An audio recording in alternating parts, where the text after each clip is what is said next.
Nighttime is the most vulnerable time of the day for a child, which is also why we tend to see worries creep up more than any other time of the day.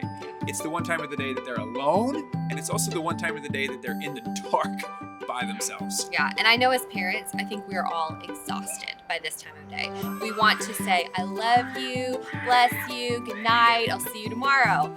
Amen. Amen. But this is the time of day we can really use to our advantage if we're wise about it. If we've learned to back bedtime up maybe 30 minutes and take advantage of that time to lay with your kids, to ask them questions and to follow their lead. Because sometimes what you'll start to hear is the things they've been processing through the day.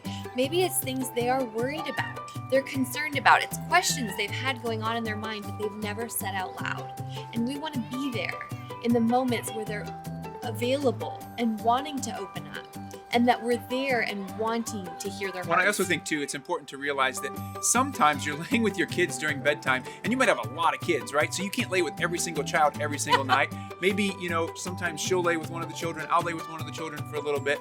But a lot of times you have to do this where it takes 10 to 15 minutes of silliness sometimes to really get into the meat. And that's why we say, hey, back bedtime up 30 minutes if you have to, and get past the silliness, get past the fun and the laughter and the tickling and that type of things. Because then what'll happen is they'll start to open up. They'll start to talk about the things, as Christi said, were on their mind throughout the day and that type of thing. And I think what's really powerful about this is, yes, it's going to be exhausting at times. Yes, there's sometimes you just do have to say good night, turn out the light, walking out the door.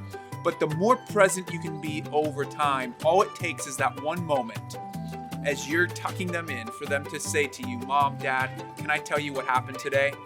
Those are the golden moments. Those are the moments you're showing up for. And the more consistent we are over time, the more available we'll be and the more ready we'll be when our children say those words to us.